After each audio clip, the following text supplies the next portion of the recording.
फैसला बहुत जबरदस्त है। सुप्रीम कोर्ट का यह फैसला ऐतिहासिक है। चुनाव आयोग की नियुक्ति पर सुप्रीम कोर्ट ने ऐतिहासिक फैसला सुनाया। दोस्तों, मैं आपको बतला दूं कि अब एक ऐसा पैनल होगा जिसमें खुद प्रधानमंत्री होंगे।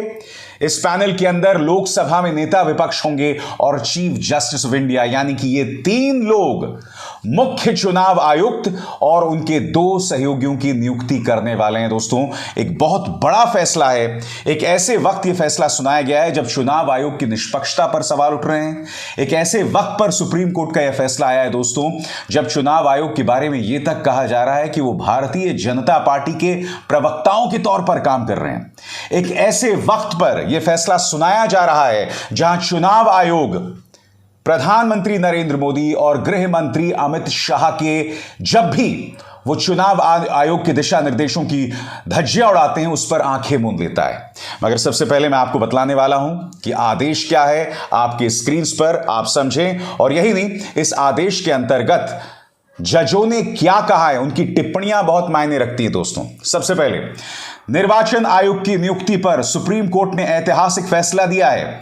अब प्रधानमंत्री, लोकसभा के नेता प्रतिपक्ष और चीफ जस्टिस ऑफ इंडिया मिलकर मुख्य चुनाव आयुक्त और चुनाव आयुक्तों का चयन करेंगे। सुप्रीम कोर्ट की संवैधानिक बेंच ने कहा है कि चुनाव आयुक्त की नियुक्ति भी सीबीआई डायरेक्टर के तर्ज पर हो। इसका चयन भी प्रधानमंत्री, नेता विपक्ष और देश के मुख्य न्यायाधीश का पैनल चुनता है। दोस्तों, आज न सिर्फ यह फैसला सुनाया गया मगर जजों ने बहुत तल्ख टिप्पणी की। याद कीजिए दोस्तों, जब यह मामला सुप्रीम कोर्ट के सामने आया था तब चोर दरवाजे से मोदी सरकार क्या कर रही थी। आपके सामने ये हैं आईएएस ऑफिसर। ये आईएएस ऑफिसर जिनका नाम है अरुण गोयल।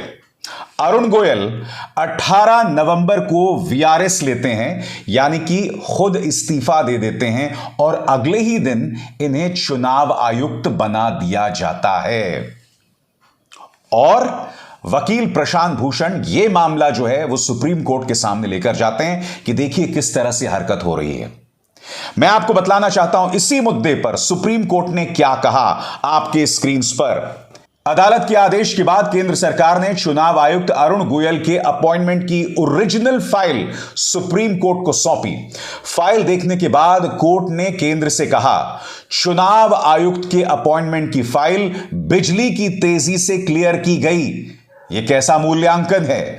सवाल उनकी योग्यता पर नहीं है, हम अपॉइंटमेंट प्रोसेस पर सवाल उठा रहे हैं। दोस्तों, मैं आपको यह भी बतला दूं कि आज जब यह फैसला सुनाया गया तो जजों ने मीडिया की निष्पक्षता पर सवाल उठाया। लोकतंत्र किस तरह से सत्ता पक्ष की तरफ झुक रहा है इस पर भी सवाल उठाया। मैं आपको बतलाना चाहता हूं जस्टिस केएम जोसेफ ने क्या कहा।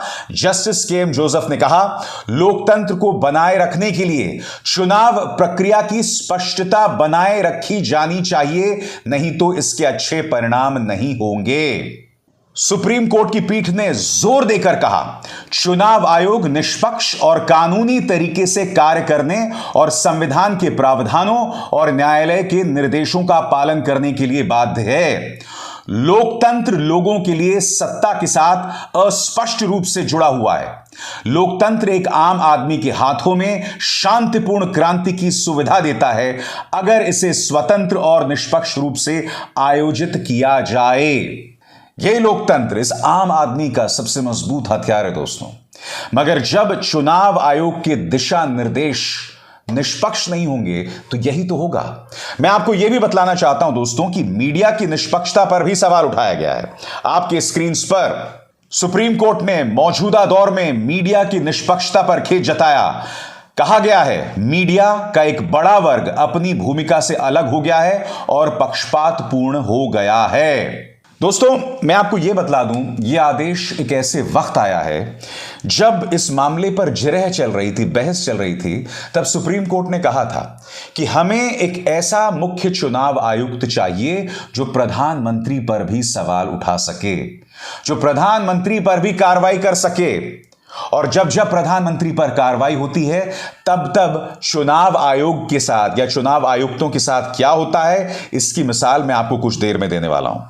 सुनवाई के दौरान क्या कहा था सुप्रीम कोर्ट ने, पढ़ के सुना रहा हूं दोस्तों मैं आपको।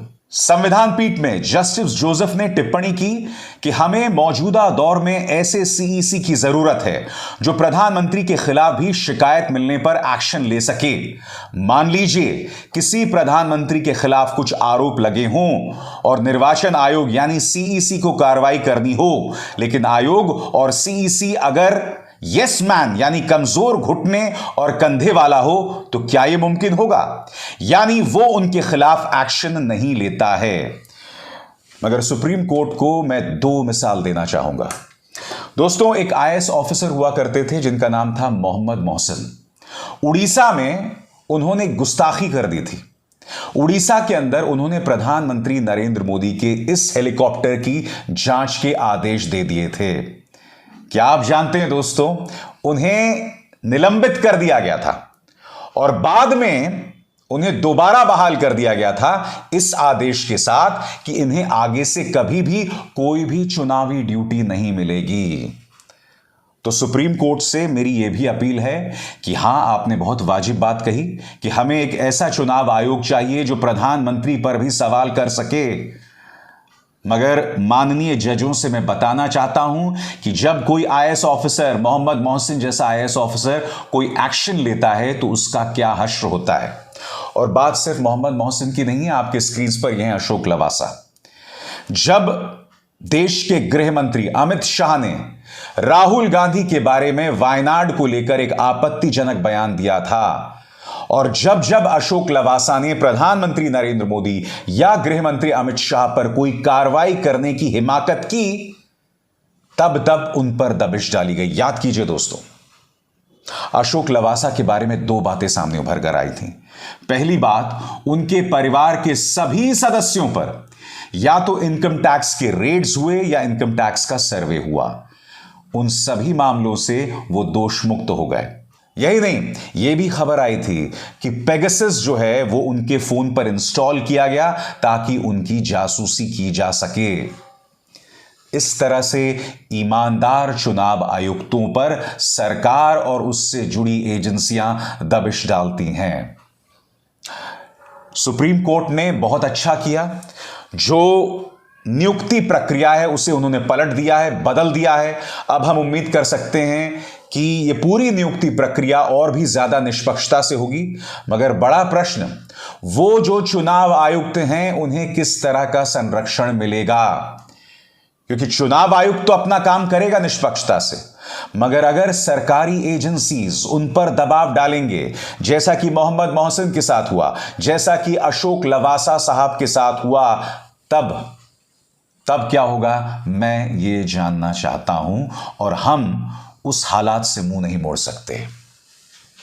दोस्तों, बहुत अच्छी बात है कि चुनाव आयोग की नियुक्ति की प्रक्रिया बदल गई है, मगर हकीकत यह भी है कि जब जब प्रधानमंत्री या अमित शाह जो हैं वो चुनाव आयोग के दिशा निर्देशों का उल्लंघन करते हैं, कोड ऑफ कॉन्डक्ट का उल्लंघन करते हैं, तब चुनाव आयोग जो है वो आंखें मूंद लेता है। मैं उम्मीद करता हूं ये स्थितियां बदलेंगी। अभिसार शर्मा को दीजिए इजाजत। नमस्कार। स्वतंत्र और आजाद पत्रकारिता का समर्थन कीजिए, सच में मेरा साथी बनिए। बहुत आसान है दोस्तों, इस ज्वाइन बटन को दबाइए और आपके सामने आएंगे ये 3 विकल्प, इनमें से एक चुनिए और सच के इस सफर में मेरा साथी बनिए।